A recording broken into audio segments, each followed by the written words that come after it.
بسم اللہ الرحمن الرحیم۔ عزیز طلباء، السلام علیکم ورحمۃ اللہ وبرکاتہ۔ اردو لازمی سال دوم میں حصہ نثر کا پہلا سبق مناقب عمر بن عبدالعزیز ہے، جس کے مصنف شبلی نعمانی ہیں۔ عمر بن عبدالعزیز کون تھے اور تاریخ اسلام میں ان کی عظمت کیا ہے اور ان کی شخصی اہمیت کو مورخین کس نظر سے دیکھتے ہیں، آج ہم عمر بن عبدالعزیز رحمۃ اللہ علیہ کے بارے میں کچھ مفید معلومات جو ہیں وہ ان کا مطالعہ کریں گے۔ بقول میر تقی میر، بارے دنیا میں رہو، غم زدہ یا شاد رہو، ایسا کچھ کر کے چلو یہاں کہ بہت یاد رہو۔ عمر بن عبدالعزیز کا تعلق اموی خاندان سے تھا، جس کے جد امجد ابو سفیان تھے، جو کہ سرداران مکہ میں سے تھے۔ ابو سفیان کے بیٹے حضرت امیر معاویہ رضی اللہ تعالیٰ عنہ صحابی رسول اور ان کی ہمشیرہ حضرت ام حبیبہ رضی اللہ تعالیٰ عنہ نبی پاک کی مبارک ازواج مطہرات میں سے ہیں۔ امیر معاویہ خاندان بنی امیہ کے سربراہ تھے اور اموی خاندان کے کل 14 حکمران ہوئے، اور 680 عیسوی سے لے کر 750 عیسوی تک کا جو عہد ہے، یہ خاندان بنی امیہ کا دور حکومت ہے، جس میں عمر بن عبدالعزیز 8ویں اموی فرما روا تھے۔ عمر بن عبدالعزیز ایک عہد ساز شخصیت کا نام ہے۔ آپ کو اسلام میں عمر ثانی کے لقب سے یاد کیا جاتا ہے، اور آپ نے محض 2.5 برس حکومت کی، مگر عہد خلافت راشدہ کی یاد تازہ کر دی۔ آپ سیدنا عمر فاروق رضی اللہ تعالیٰ عنہ سے بے حد متاثر تھے اور کوشش کرتے تھے کہ ان کا طرز حکومت اور طرز زندگی عمر فاروق رضی اللہ تعالیٰ عنہ سے گہری مناسبت اور مماثلت رکھتا ہو، اور انہوں نے عدل اور انصاف کے لیے اپنی خودداد صلاحیتوں کو بروئے کار لا کر ایسے طرز حکومت کو متعارف کروایا کہ جسے آج بھی تاریخ میں سنہرے حروف سے لکھا جاتا ہے اور اچھے الفاظ میں یاد کیا جاتا ہے۔ عمر بن عبدالعزیز خلافت کی ذمہ داریاں سنبھالنے سے پہلے نہایت متمول، باثروت اور امیرانہ ٹھاٹھ باٹ سے رہنے والے انسان تھے۔ ان کے بارے میں کچھ باتیں مشہور ہیں کہ ان کی فخر کی چال مشہور تھی اور نہایت خوش لباس تھے۔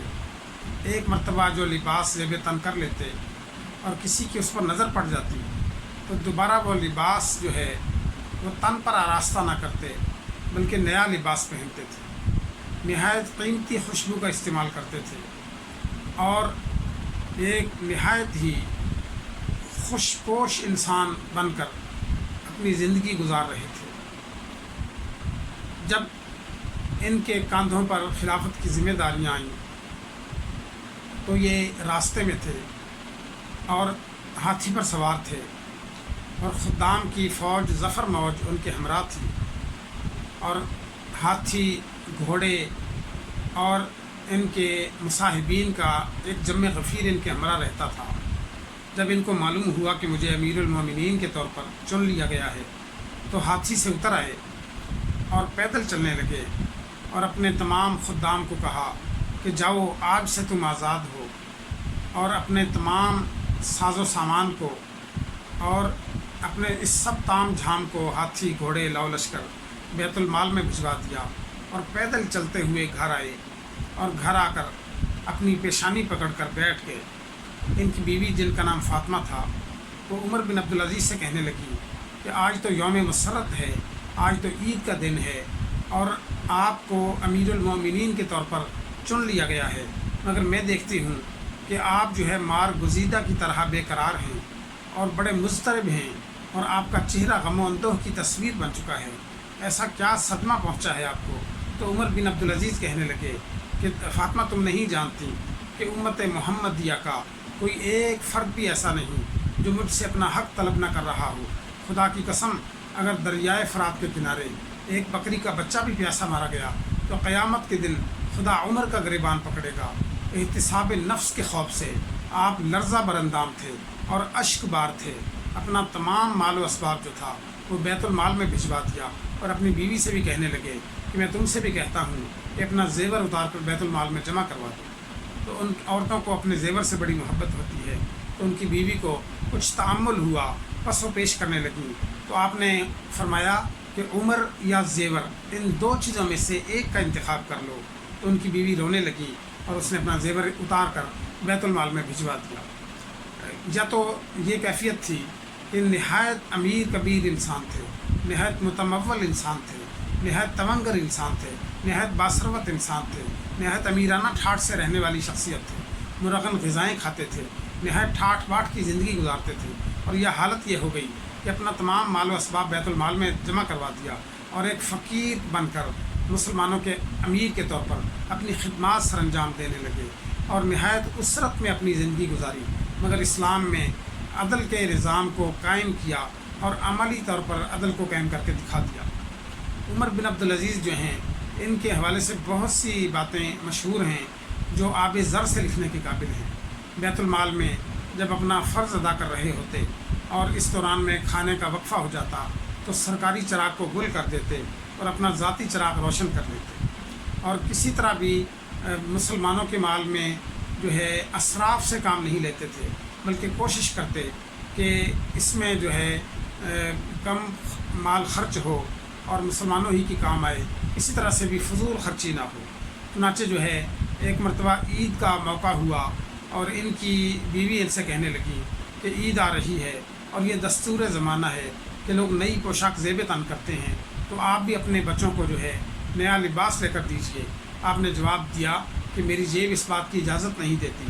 تو بیوی کہنے لگی اپنی تنخواہ جو ہے پیشگی لے لیجیے، بچوں کا یہ حق ہے اور یہ ان کا مطالبہ ناجائز نہیں ہے۔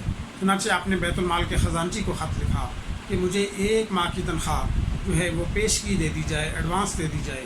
اس دور کے صالح حکمران نے خلیفۃ المسلمین امیر المؤمنین کے 1 مہینے کی پیشگی تنخواہ مانگنے پر ان کو جواب کے طور پر لکھا کہ آپ مجھے اس بات کی ضمانت دے دیجئے کہ آپ یہ تنخواہ جو بیت المال سے آپ کو دی جائے گی، جو عام مسلمانوں کا حق ہے، اس کو واپس کرنے کے لیے آپ 1 ماہ تک زندہ رہیں گے۔ تو جب یہ جواب آپ نے دیکھا تو اشک بار ہو گئے، فرمانے لگے مجھے تو اگلے پل کا بھی بھروسہ نہیں ہے۔ تو اپنی بیوی اور بچوں سے کہنے لگے کہ تم صبر کرو، میری جیب اس بات کی اجازت نہیں دیتی کہ تم کو نئی پوشاک لے کر دوں۔ اسی طرح ایک مرتبہ ان کی بیٹی نے فرمائش کی کہ مجھے کان کے آویزے چاہیے۔ آپ نے جو ہے ایک تشت کے اندر 2 دہکتے ہوئے انگارے رکھ کر بھجوا دیے کہ بیٹی اگر ان انگاروں کو کانوں میں پہن سکتی ہو تو میں آویزے لے دیتا ہوں، ورنہ جو ہے جہنم کی آگ دنیا کی آگ سے 70 گنا زیادہ ہے۔ اس اعتبار سے آپ نے نہایت درویشانہ زندگی بسر کی۔ ایک مرتبہ بیت المال میں تشریف فرما تھے، کہیں سے سیبوں کا ایک کریٹ آیا، ننھے بچوں میں سیب تقسیم کرنے لگے۔ ان کا چھوٹا بچہ بھی کہیں وہاں موجود تھا، اس نے آگے بڑھ کر ایک سیب اٹھا لیا۔ تو آپ اپنے بیٹے کی جانب متوجہ ہوئے اور اس کے ہاتھ سے وہ سیب چھین لیا، کھسوٹ لیا اور بچوں میں تقسیم فرما دیا۔ سیب چھیننے کی وجہ سے ان کا بیٹا رونے لگا۔ جب تمام سیب تقسیم فرما چکے تو خود بھی رونے لگے۔ تو کسی نے ان سے پوچھا کہ آپ نے بچے سے، جہاں دوسرے بچے سیب اٹھا رہے تھے، اس بچے نے بھی سیب لے لیا، تو آپ نے اس سے سیب کیوں چھینا، اور اگر چھین ہی لیا ہے تو اب روتے کیوں ہیں؟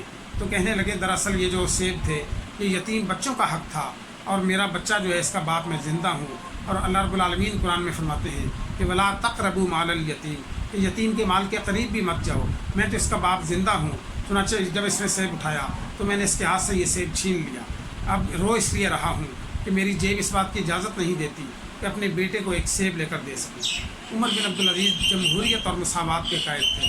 ایک مرتبہ سرکاری کام سر انجام دے رہے تھے کہ خادمہ جو ہے ان کو پنکھا جھل رہی تھی، اور پنکھا جھلتے جھلتے اس کو اونگ آنے لگی اور وہ بیٹھ کر پنکھا جھلنے لگی۔ اس کے بعد غنودگی طاری ہوئی تو وہ لیٹ گئی اور لیٹ کر سو گئی۔ عمر بن عبدالعزیز نے اپنا کام چھوڑا، پنکھے کو ہاتھ میں لیا اور اٹھ کر خادمہ کو پنکھا جھلنے لگے، اور نہ جانے کب تک پنکھا جھلتے رہے۔ جب اس کی آنکھ کھلی اور اس نے کیا دیکھا کہ خلیفۃ المسلمین امیر المومنین اس کو پنکھا جھل رہے ہیں، تو اس کا رنگ زرد پڑ گیا، معافی کی خواستگار ہوئی۔ تو آپ نے ڈھارس بندھائی اور اس کو تسلی دی کہ تب کیا ہوا، تم نے مجھے پنکھا جھلا تو میں نے تمہیں پنکھا جھل دیا۔ ایک مرتبہ کوئی سفیر ان کی خدمت میں حاضر ہوا اور آپ جو ہے سرکاری امور نمٹا رہے تھے کہ آپ کو پیاس محسوس ہوئی۔ آپ اٹھ کر کھڑے ہوئے، خادم سو چکا تھا، آپ چل کر گئے، پانی جو ہے مشکیزے میں سے لیا اور اسے نوش کیا اور واپس آ کر اپنا کام کرنے لگے۔ ان کے جو ہے اس عمل پر سفیر کو بڑا تعجب ہوا، کہنے لگا آپ چاہتے تو خادم کو آواز دے لیتے۔ تو آپ نے جواب میں کہا کہ جب میں یہاں بیٹھ کر سرکاری امور نمٹا رہا تھا تو میں عمر بن عبدالعزیز تھا، اور جب میں نے چل کر پانی پیا اور واپس آ کر اپنی جگہ پر بیٹھ گیا تب بھی میں عمر بن عبدالعزیز ہی رہا، یعنی میری شان میں کوئی فرق نہیں پڑا۔ آپ کے کھانے کا معمول یہ تھا کہ عام مسلمانوں کے لنگر خانے سے جا کر کھانا تناول فرما لیا کرتے تھے، لیکن وہاں بھی 1 درہم روزانہ بھیج دیا کرتے تھے۔ اس سے عام مسلمانوں کی دلجوئی مقصود تھی۔ آپ میں تکبر نام کو نہ تھا۔ ایک مرتبہ مسجد میں سے گزر رہے تھے کہ مسجد میں لیٹے ہوئے ایک آدمی سے ان کا پاؤں ٹکرا گیا۔ اس نے جھلا کر کہا کیا تو پاگل ہے؟ تو آپ کے ساتھ جو محافظ تھے اس کو مارنے کے لیے دوڑے۔ آپ نے ان کو روک دیا اور کہنے لگے اس نے کیا کہا؟ اس نے محض ایک بات پوچھی ہے کہ کیا تو پاگل ہے، اور میں نے جواب دیا کہ نہیں۔ یعنی عجز آپ کی طبیعت میں موجود تھا۔ نبی اکرم کا مبارک ارشاد ہے کہ جس نے اللہ کے لیے تواضع اختیار کیا اللہ نے اسے بلند کر دیا۔ بقول شاعر فروتنی اس دلیل رسید گانے کمال، فروتنی اس دلیل رسید گانے کمال، کہ سوار چوں بمنزل رسد پیادہ شود۔ عمر بن عبدالعزیز جو ہیں تاریخ کی ایک درخشندہ ہستی، ایک روشن جبیں ہستی، ایک ایسی قابل تقلید ہستی کہ جو صحابی نہ ہونے کے باوجود طرز حیات ایسا اپنایا، طرز زندگی ایسا اپنایا کہ ایک دنیا کو متاثر کیا، ایک صالح حکمران کی حیثیت سے، ایک نیک انسان کی حیثیت سے، ایک ہمدرد انسان کی حیثیت سے، ایک عدل پسند حکمران کی حیثیت سے، ایک مساوات پسند حکمران کی حیثیت سے تاریخ میں آپ کو سنہرے الفاظ میں جو ہے آپ کا ذکر کیا گیا ہے، اور آپ کو اچھے کلمات کے ساتھ، کلمات تحسین کے ساتھ آپ کو یاد کیا جاتا ہے۔ عمر بن عبدالعزیز جو تھے یہ بنی امیہ کے پیش رو حکمرانوں نے عام لوگوں کی جاگیروں کو ہتھیا کر اپنے خاندان کے افراد میں تقسیم کر دیا تھا، لیکن جب آپ تخت نشین ہوئے، آپ کو اس بات کا احساس ہوا تو آپ نے سب سے پہلے اول خیش بعدہ درویش کو سامنے رکھتے ہوئے ان کے قبضے میں یمن اور یمامہ جو شام کے علاقے ہیں وہاں پر زمینیں تھیں، ان کی دستاویزات کو منگوایا اور ان کی جو ہے رجسٹری کو، ان کے دستاویزی ثبوت جو تھے کینچی سے کتر کر ان سے دستبرداری کا اعلان کر دیا۔ پھر اپنے اہل خاندان کو مجبور کیا کہ وہ بھی ایسا ہی کریں، اور یوں جو ہے ہم لوگوں کی کاشتکاری کی زمینیں ان کو واپس دلوا دی۔ بنی امیہ کے حکمرانوں نے جو ہے اسلام کے نورانی چہرے کو اپنی بدعمالیوں کی وجہ سے داغدار کر دیا۔ عمر بن عبدالعزیز جب تخت نشین ہوئے تو بادشاہ کے قول اور فعل پر لوگوں پر یہ پابندی تھی کہ وہ تنقید نہیں کر سکتے اور جو ہے کسی قسم کا جو ہے اعتراض نہیں کر سکتے۔ آپ نے اس جو ہے بدعت کا بالکل خاتمہ کر دیا اور لوگوں کو عام کھلی رخصت دے دی کہ وہ اسلامی جو ہے فرما روا امیر المومنین خلیفۃ المسلمین کے اعمال و افعال پر کھل کر نکتہ چینی کر سکتے ہیں۔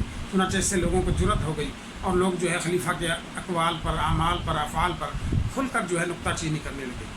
عمر بن عبدالعزیز ایک ایسے عادل حکمران تھے جنہوں نے غیر مسلموں کے ساتھ بھی عادلانہ رویہ روا رکھا اور اسلامی حکومت کی بنیاد جو ہے وہ مساوات اور جمہوریت پر رکھی۔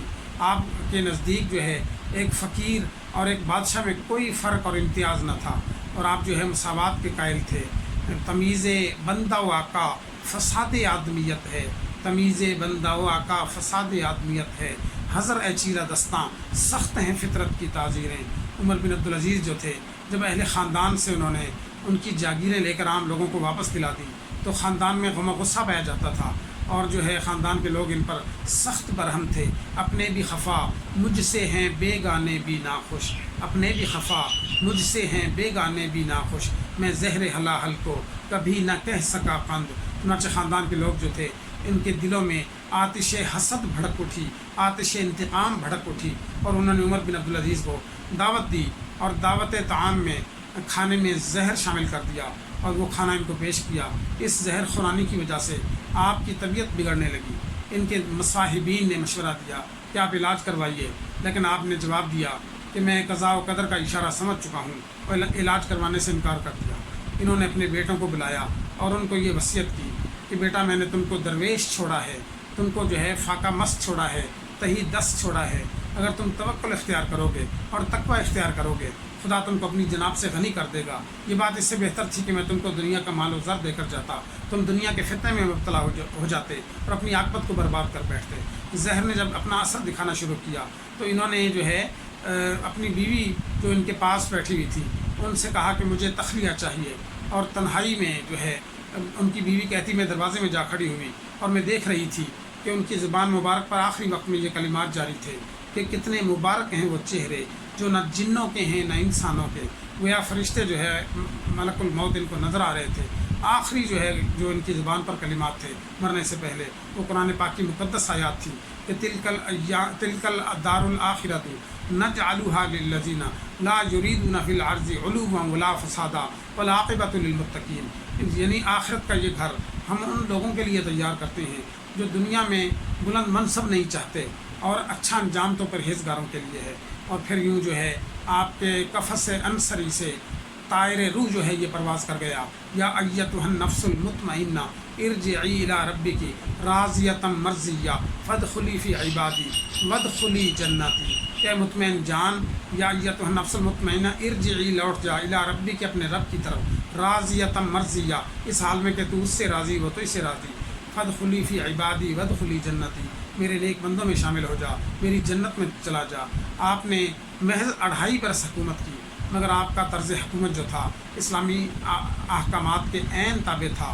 بقول شاعر کیسے کیسے کام دنیا میں کر جاتے ہیں لوگ، کیسے کیسے کام دنیا میں کر جاتے ہیں لوگ، زندہ رہتے ہیں سدا مرنے کو مر جاتے ہیں لوگ۔ روایات میں آتا ہے کہ ایک چرواہا جو تھا وہ بھیڑیں چرا رہا تھا کہ اچانک جنگل سے ایک بھیڑیا نکلا اور اس نے ایک بھیڑ کو دبوچ لیا۔ تو چرواہے نے جب یہ منظر دیکھا تو اپنا جو ہے سر پیٹ لیا، زمین پر بیٹھ گیا، سینہ کو بھی کرنے لگا اور سر میں خاک ڈالنے لگا اور بآواز بلند کہنے لگا انا للہ و انا الیہ راجعون۔ ایک راہگیر گزر رہا تھا، اس نے چرواہے سے پوچھا کہ تجھے کیا ہوا؟ چرواہا کہنے لگا تو نے نہیں دیکھا کہ ایک بھیڑیے نے آ کر میری بھیڑ کو دبوچا اور جنگل کی راہ لی؟ تو راہگیر کہنے لگا یہ تو معمول کی بات ہے، درندوں کا یہ معمول ہے کہ وہ نقصان کرتے ہیں۔ چرواہا کہنے لگا نہیں خدا کی قسم، جب تک خلیفہ عادل موجود تھا یہ بھیڑیے آ کر میری بھیڑوں کو اکٹھا رکھتے تھے، میرے ریوڑ کی حفاظت کیا کرتے تھے۔ آج بھیڑیوں کی اتنی جرت ہو گئی کہ اس نے میری بھیڑ کو دبوچ لیا، لگتا ہے کہ خلیفہ عادل نہیں رہا۔ اور جب معلوم کیا گیا واقعی عمر بن عبدالعزیز جو ہے وہ وصال پا چکے تھے۔ اب لوگوں نے جب عمر بن عبدالعزیز کے انتقال کی خبر سنی تو جوق در جوق ان کی زیارت کو تشریف لانے لگے۔ ان کی بیوی جن کا نام فاطمہ تھا ان سے کہنے لگے کہ خلیفہ کا کرتا تبدیل کروا دو، 70 کے قریب اس پر پیوند ہیں، بڑے بڑے سربراہان مملکت آ رہے ہیں ان کی نماز جنازہ میں شامل ہونے کے لیے۔ تو فاطمہ ان کی بیوی رو پڑی، کہنے لگی خدا عمر پر رحم کرے، خدا کی قسم اس کرتے کے سوا گھر میں دوسرا کرتا نہیں جو عمر کے تن پر آراستہ کر دیا جائے۔ ایک وہ وقت تھا کہ آپ ایک مرتبہ جو لباس زیب تن کرتے دوبارہ اس کو زیب تن کرنے کی نوبت نہ آتی، یا ایک یہ عالم ہے کہ یہ درویش خلیفہ جو خدا سے جا ملا ہے جسم پر پیوند زدہ لباس ہے، مگر اس حال میں حکومت کی کہ خیش و اغیار اپنے اور پرائے یار و اغیار سب ان کے عدل کے قائل، سب ان کی مساوات کے قائل، سب ان کے طرز حکومت کے قائل، سب ان کی شخصیت کے قائل، سب ان کے کمالات کے قائل، سب ان کی جو ہے عمدہ طرز حکومت کے قائل۔ اور ان کی وفات کے بعد ان کا جو مقبرہ بنا، ان کے بعد جو دور حکومت آیا وہ بنو عباس کا دور حکومت تھا۔ بنو عباس کے حکمران جو تھے بنی امیہ کے حکمرانوں کے سخت خلاف تھے، چنانچہ انہوں نے بنی امیہ کے حکمرانوں کی جو ہے مرکز اکھاڑ ڈالے، ان کی لاشیں نکالی، ان کو چوراہوں میں لٹکایا اور ان پر کوڑے برسائے۔ مگر عمر بن عبدالعزیز ایک ایسی شخصیت تھے کہ ان کا مزار مرجع خلائق ہے، عوام و خواص جو ہیں وہ ان کی مزار پر ان کی زیارت کے لیے حاضر ہوتے ہیں۔ آج بھی خیش و اغیار اپنے اور پرائے ان کو عقیدت کی نگاہ سے دیکھتے ہیں، جب بھی ان کا نام آتا ہے عقیدت سے نگاہیں جھک جاتی ہیں۔ عمر بن عبدالعزیز ایک ایسی شخصیت ہے کہ ان کا نام تاریخ کے ماتھے کا جھومر ہے۔ یہ صحابی نہ ہونے کے باوجود ایسا طرز حکومت انہوں نے اپنایا کہ عہد خلافت راشدہ کی یاد تازہ کر دی۔ چنانچہ کہا جاتا ہے کہ اسلام میں 4 خلفائے راشدین نہیں بلکہ 5 خلفائے راشدین ہوئے، ابو بکر صدیق، عمر فاروق، عثمان غنی، حیدر کرار، اور 5واں جو صحابی نہیں ہے جو تابعین میں سے ہے عمر بن عبدالعزیز ہیں، مگر طرز حکومت ویسا ہی ہے جیسا کہ عہد خلافت راشدہ میں تھا۔ چنانچہ جو ہے ان کا نام تاریخ میں سنہرے حروف میں لکھا گیا اور ان کا نام جو ہے وہ اذہان اور قلوب میں جگمگانے لگا. آج بھی جو ہے بچہ بچہ ان کے نام سے واقف ہے. تیرے خوابوں میں رہے، تیرے خیالوں میں رہے، تیرے خوابوں میں رہے، تیرے خیالوں میں رہے، ہم ازل ہی سے تیرے چاہنے والوں میں رہے، جو تیرے نام پر ہوئے ہیں قرباں یارب، مر کے وہ اہل وفا زندہ مثالوں میں رہے. ہے یہی اپنی التجا، ہے یہی اپنی تمنا کہ تیرا بندہ تیرے لطف کے حالوں میں رہے. تو عزیز طلباء، آج میں نے عمر بن عبدالعزیز رحمۃ اللہ علیہ کا مختصر تعارف آپ کے سامنے پیش کیا ہے. انشاءاللہ اگلے لیکچر میں ہم شبلی نعمانی کے لکھے ہوئے سبق مناقب عمر بن عبدالعزیز جو ہے اس کے خلاصے اور اس کے متن کا مطالعہ کریں گے. اجازت دیجیے. السلام علیکم ورحمۃ اللہ وبرکاتہ.